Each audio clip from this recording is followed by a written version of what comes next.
Hello and welcome to another interview in our series of Meet a Columban.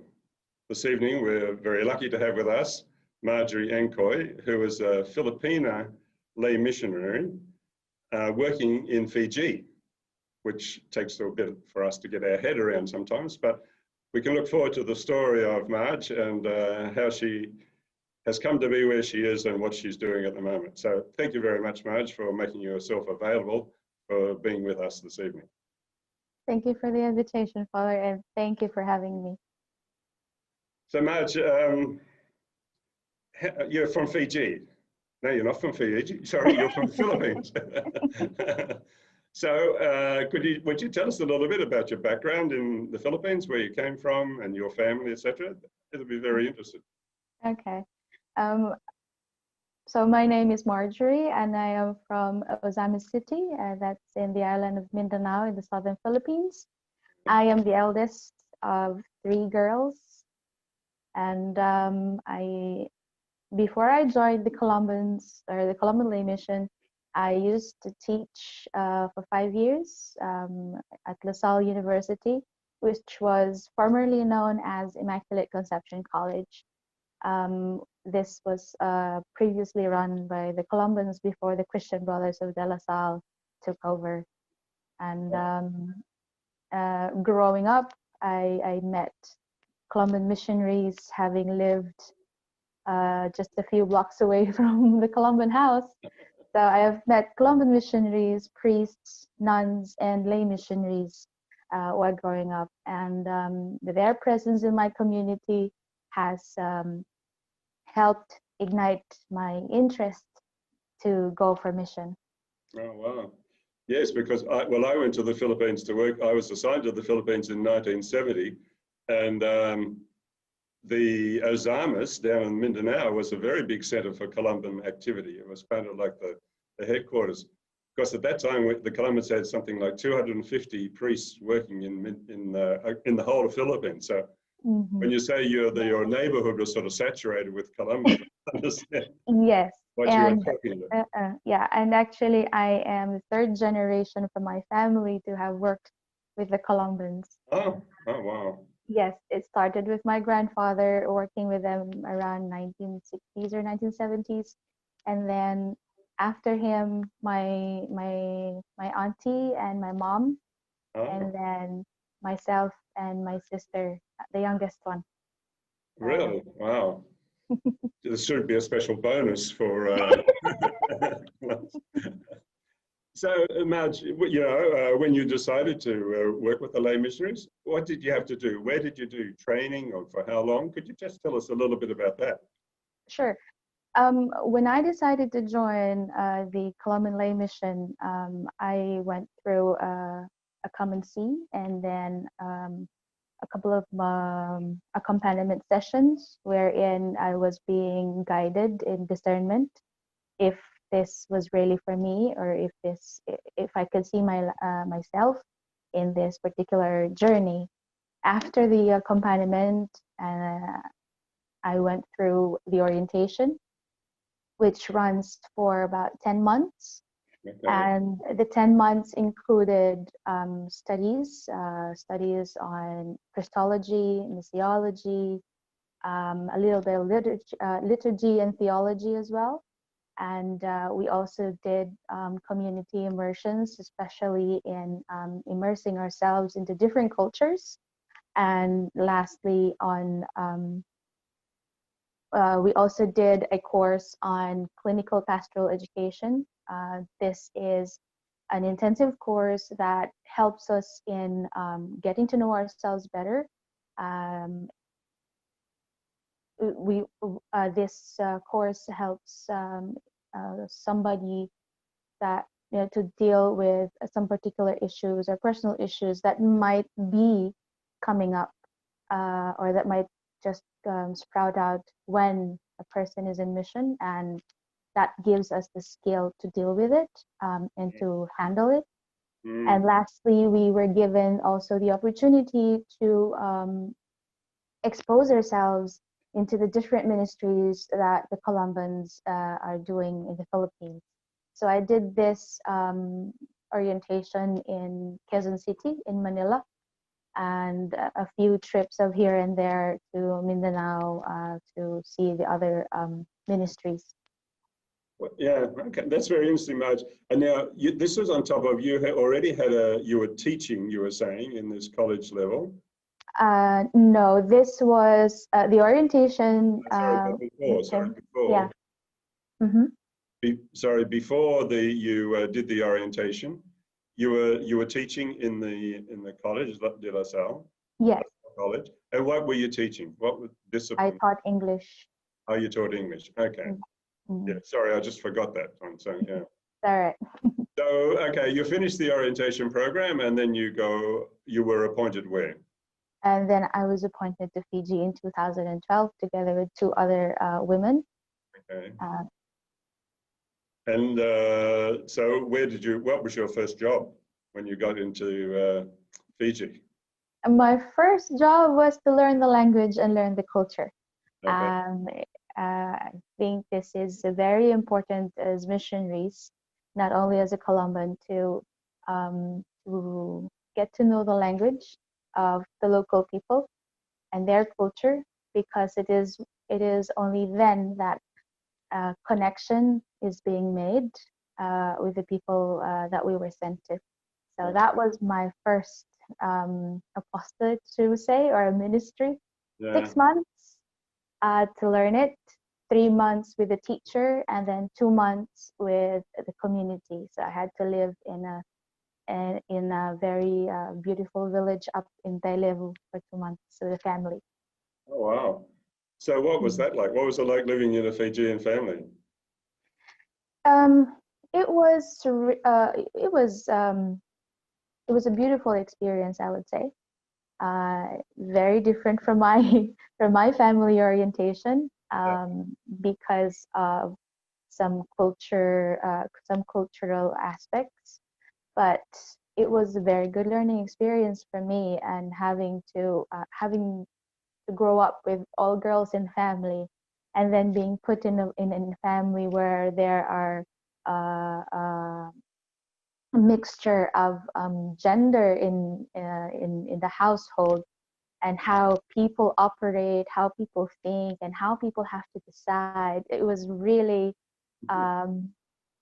it was complex, but at the same time, it was interesting and a good learning experience for me. Wow, yeah. Well, you can't beat it by being immersed, I'm sure. But what about drinking the cava? Did you, as a woman, have to drink the cava also, or what was that like? Yes, that was part of the enculturation. The first thing that was presented to us when we arrived was the sevu, and that's when we are presented with this bowl of grog, or the bowl of cava, and we had to take one bilo. We had to drink from one coconut cup. Right. But to be honest, the taste is kind of unfamiliar, but you get the hang of it. But it's very helpful as well throughout my ministries for the past few years. Having to sit around with them in that bowl of cava helps build relationship and helps my language learning as well. Right. So, okay, yeah, I can imagine it would. That's what I found too. It's a great way to meet people, and they have great discussions. And as you say, it's an easy way to meet people because everybody knows where they stand, so to speak. Yes. So where did you go to work? I mean, after you finished your language study, where were you assigned? After 6 months, I was sent to Holy Family Parish in Lambasa. This is our parish in the north, the Northern Division. And I worked with the youth and evangelization commission, set things up for them as they were beginning to put things together as well, and also helped around in liturgy committee, and bits and pieces of the office work as well, and helping out the parish priest and the secretary. So it sounds like you're roped into quite a few jobs. Well, in the words of our founder, just do what you can. You were working in Rwangan Parish recently. Could you tell us Yes. a little bit like what's that like compared to Lambas? Okay. When I got back after my first home holiday, I was sent to St. Pius X Parish, that's here in Rwanga, Suva. And working in Rwanga is entirely different from how things were at the time when I was in Lambasa. People are very active in the sense of their commitment and their involvement in the parish activities. So it was a bit, I would say, a bit easy to get to know how the parish runs, and of course with the assistance and the guidance of the parish priest at the time, Father John McEvoy, and but it's a little bit hectic, I would say, in the parish of Rwanga compared to that of Holy Family. Right. So, because when I came into Rwanga, all the 6 commissions were encouraged to be in place in all parishes, and so that was an opportunity to be able to work with the people and start things with them. These 6 commissions, were they for, when you say all the parishes, was that across the diocese, was it? There's some sort of a diocesan plan? Yes, it is. Okay. And I know that you are also now the coordinator for peace, ecology and justice in Fiji. Were you involved in that sort of work in Rwanga as well, or? Yes. On the side, I used to do that. I used to be involved in the areas that I can. And when I got back 2019, last year, I was asked to help around that particular commission in the parish, and with the specification on specific focus on care for the earth, ministry and women empowerment. That's in the parish. And only early this year, or beginning of this year, that I was asked to coordinate the peace, ecology and justice desk here in Suva. For the Columbans, yeah. Yes. So obviously ecology and working with ecology, the Columbans are very much engaged in that as one of our priorities across the world.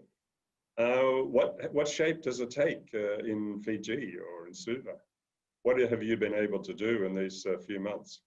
Okay. Within a few months, we've been busy trying to whip up a plan for the desk or for the office to kind of have a direction. Right. And we started off our activities in May during the Laudato Si week, and these activities that we did were in collaboration with our IRD officer, and IRD is the interreligious dialogue. Interreligious dialogue, yes. Okay. And so we're using the framework of Laudato Si in all of our programs, and just recently we were able to compile resources and other materials to help our Columban parishes here in Fiji to celebrate season of creation. Okay. And these resources came from our partners in GCCM and some what is global Catholic climate movement. Okay. And also something from Father Charles Brew from Australia. So we distributed that to all of the Columbans here and encouraged them to use it. And just recently, myself and my partner, my team, just came back from Rambi doing a workshop. Just for those of us who, who have never Yeah. been to Fiji, could you mention what Rambi is? Okay. Or Rambi Island. Rambi Island is in the northern division. This is where Father Tiakare and Father Tarimon comes from, two of our Columban priests. Mm-hmm. And this is where people of Panaba, a village of Kiribati, were placed, I think, in 1945, if I'm not mistaken. Right, yeah. Yes. So, I mean, like, to get to Rambi, how do you get to Rambi? Well, you got two options. I think three options, if that includes the airplane. But at the moment, you have two options. It's either we take a bus and a boat, or we take a boat and and a lorry, and then a small fiber boat to cross from the main island to the to Rambi. So it's more like 10 to 12 hours, I would say, travel. All right. Yes. Okay. Yes. So you were in Rambi recently? Was that what you're saying? Yes, we were in Rambi for a week, giving Laudato Si workshops to schools, to young farmers within the island. Right. I mean, we hear about whole things about water rising and islands being threatened in the Pacific. What sort of issues were you taking up with the people in Rambi? Okay. The people have, or were able to enumerate the environmental issues that they themselves have experienced, which is, I think, very important that it has to come from them. One of them is coastal erosion, which greatly affects them, because most of them live in the coast, in the coastal area. Yeah. And approaching Rambi, one will immediately see the problem, because the main road is already being eaten up. Really? Wow. And they also are facing soil erosion from the mountain and the riverside. And yes, and the waste segregation or disposal is also a problem. In fact, when we did our coastal cleanup as part of the practical activity in the workshop, we managed to gather tons, like piles and piles of clothes. These are clothes, piles and piles of clothes along the seashore. And that's apart from the plastics that and other rubbish that are just lying around there. Aside from that, or maybe last environmental issue that they themselves identified is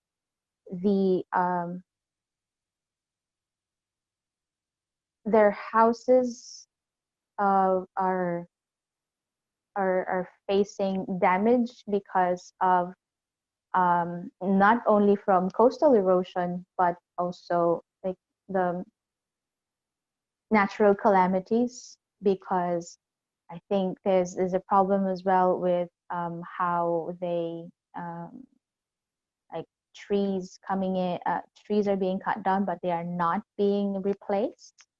And if and the practice of the cava farming is also in question, because they clear out a particular portion of the mountain through burning that section, and then plant yangona, and then after harvest it's being left